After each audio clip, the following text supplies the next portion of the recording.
So, good morning and welcome to the third and final episode of ISTE Credits podcast. Today, we are here with Mr. Joffin Joseph. He is a successful businessman and entrepreneur and the founder of Toto, a startup that is focused on helping parents in their parenthood journey. He's an expert in strategic planning, business development, and has helped businesses scale with the use of team building activities. In this episode, he will share his insights and experiences about his entrepreneurial journey, the challenges he faced, and how he overcame them.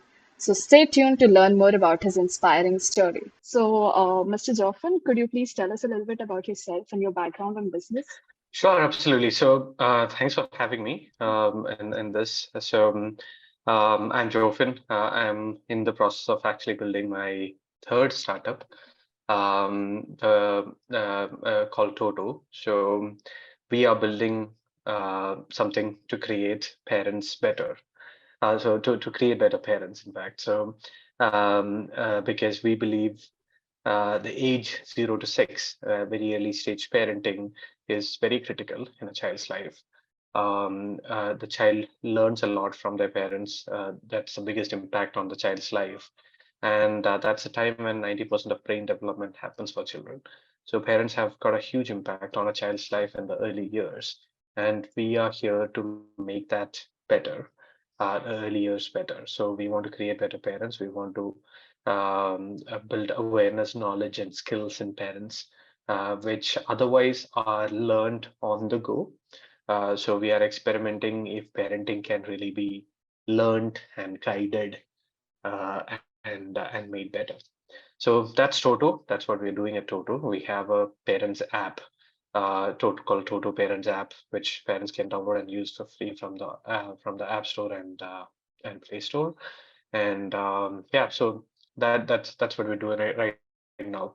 So before this, I had two other startups. The first one, not a very serious attempt, cannot be probably called a startup also, but this was a college startup. I ran for 3 years, primarily doing web-related services, etc. Back when I was in college. Then after college, after a short stint with Infosys, we started off a company called Profoundus, which went on to become a fairly good success for us. After 4 years of building it, we got acquired by a US-based company called Full Contact, and this was in 2016. And from 2016 to 20, I was running or building and running the Indian office for Full Contact. So yeah, that's a bit of background about me. Yeah, happy to answer any questions that you might have. Yeah, that was pretty interesting, like the idea of Toto. So, yeah, what inspired you to start Toto and how did you come up with the idea? Yeah, so I'm always a believer of solving your own problems, and that's the best way to actually create something. So for me, though not a problem, but the inspiration actually started in 2018 when my child was born. I've got really curious about the space, started reading, researching a lot, only to find that what is being written and researched in books and other places and what is being actually practiced are very different when it comes to parenting and early childhood. So that made me think, okay, so there is a gap in the space, right? So every parent around me, including me, was actually learning on the go and trying to figure out on the go. And in between, when you compare this against a parenting, I mean, a researched book that is written, there's a lot of things that we're doing which doesn't make much sense, right? That was the inspiration. So we got started experimenting a few concepts around improving the quality of time that parents spend with their kids, etc. And finally, this was in 2020 when pandemic hit, and children were actually spending more time with parents. So we tested some stuff, and we decided finally that okay, there is a space. It is worth exploring, and that's how we decided to actually get started. Okay, that is a pretty inspiring story. Um, what are some of the common challenges that uh, just yeah, some of the common challenges that that parents usually face in understanding the children, right? Because that's one of the problems you're trying to solve, right? Right. So a lot, but in a nutshell, if I were to say, uh, I'd say parents or adults in general do not consider kids to be an independent human being at all, right? So I'll tell you an example. Mm. So when you meet an adult, right? So you meet another adult, you probably go shake hands, introduce yourself, and then the other person introduces themselves, right? So that's a typical pattern, right? So uh, whether initially or I mean whether first or second, both of you introduce yourself with each other, right? So hi, I'm Jofin, and you say hi, I'm Sita, right? So that Mm. happens, right? So there's always an exchange, right? But typically, what do you do when you meet a kid, right? So you smile, you wave, and you Mm. ask the name, right? What's your name, right? So that's a typical, right? I don't know whether many adults actually go in and say, "Hey, I'm Jofin. What's your name?" Right? So Right. Yeah. it's a simple thing, right? So it's as simple as that. But then fundamentally, we are treating kids differently, right? So you don't think Mm. that you should be introducing yourself too, right? So it need not be treating as equals, but then it is treating as a standalone individual, right?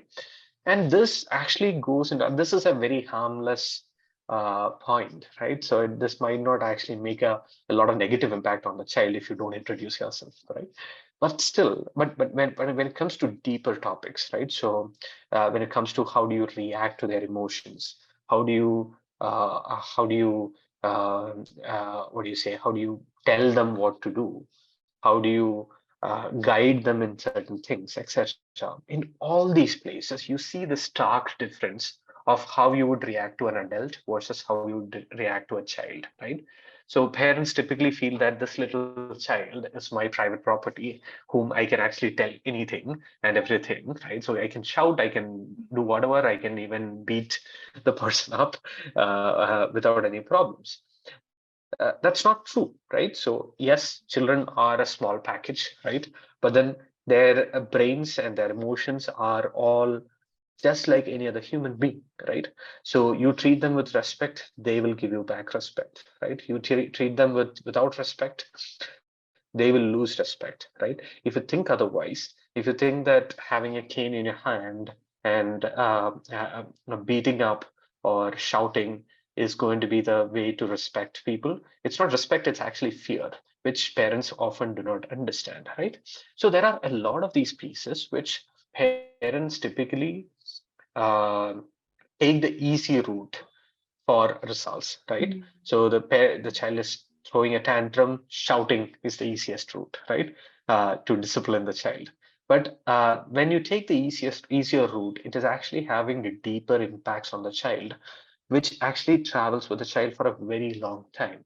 So this is what we are trying to say, right? So what there is always what do you say, smarter ways of responding to the child, smarter ways of interacting with the child. So we're trying to actually bring in this awareness in parents that things can be different and have the same impact and can in fact have better impact when you do certain things in a certain way and recognize the child as an individual. But then if I were to pick one or two, the biggest thing is obviously entrepreneurship can seem very cool from outside, right? So it's cool to start your own company, and you see a lot of these stories where what do you say, um, big millionaires and billionaires and all kinds of related stories around it. But then the hard fact is everyone who has actually become successful with entrepreneurship have actually done that with a lot of hardships that they had to face at different points of time, right? It is hard, right? It's not an easy path you can actually take and you can be successful all of a sudden, right? So there's always going to be hardships. There's always going to be the need for perseverance. There's always going to be, what do you say, self-doubts. There's always going to be low moments. So all these things are part of it, right? So the fundamental that you require to actually get into entrepreneurship and start off on your own is the perseverance and the strong will to succeed, right?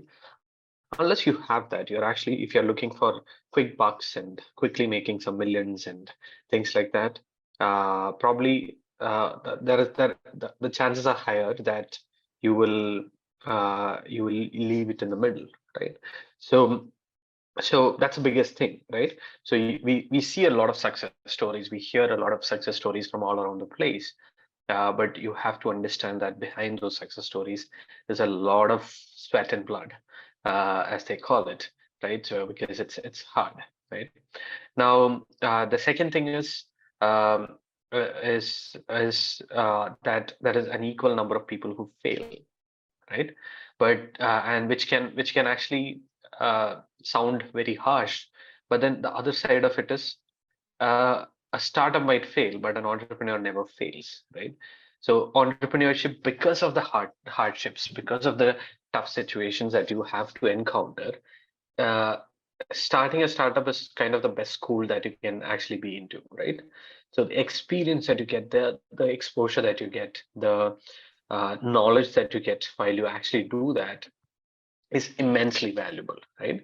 So you have to understand that there's a high probability that you fail, probably a more than 50-50 probability that you fail, but the startup might fail, but you do not fail, right? So both these things, like both these extremes, while we see all the success stories, you have to understand that it's actually a lot of hardships behind those success stories. On the other side, you see a lot of failures. You have to be prepared to fail, but then you have to understand that while you fail, you are actually gaining a lot, and you are actually in terms of career, knowledge, and everything, you are actually putting yourself in a better path if you do entrepreneurship. So, were there any instances in your entrepreneurial journey where this degree helped you in particular? Absolutely. So I am in the technology startup space, right? So fundamentally, we are actually Mm. building technology startups, and uh, definitely 101% being a technologist, understanding technology, and having been a hands-on technologist has always been helpful, right? So even now, even today, it is helpful, right? So I do not build actively at the moment, but I still can create stuff and understand stuff. So definitely, there's huge value in it. So this is something that I keep telling everyone who actually gets started, then slowly move into more of the business side of things. Don't lose the technology outlook that you have. It's a secret power, right? So in this world of technology entrepreneurship, having or being a technologist, understanding technology is a huge power, which you have to keep nurturing. Okay, yeah. So you transitioned from an engineering background to like a business domain, right? So how easy or difficult was this transition for you? I don't think it was a hard one because be in technology or outside technology, it's a continuous learning process. The only thing is that you're taking a different route for learning. So I wouldn't particularly say it was a hard one, but it's an inevitable one. So since most of the listeners would be students, what I would say is it's a typical mistake that everyone makes, especially from engineering institutions, that starting up, you think of starting up as only technology, right? So we have to understand that it's 50% technology and 50% the rest of the stuff. There is product, there is marketing, there is sales, there is fundraising, there is finance, there is HR, there is people management, a bunch of other things, right? So those things have to be taken care of. Those things have to be has its own value, and those things have to be thought through and learned in the process. So if you plan for it early enough, you'll just have lesser surprises. But it's nothing you cannot learn. You don't need an MBA to learn all these things. So it's nothing you cannot learn. and it's not going to be hard. You just need to be prepared for it. Okay, that was quite inspiring. So I guess that brings us to the end of the session and the end of this episode. So thank you so much, Mr. Joffin, for joining us today and sharing your insights into the important work that Toto is doing to support parents. It's been an absolute pleasure to have you on our podcast. We wish you and Toto all the very best for the future, and we look forward to seeing the continued growth and success of your company. Sure. Thank you so much, Sita, and good luck.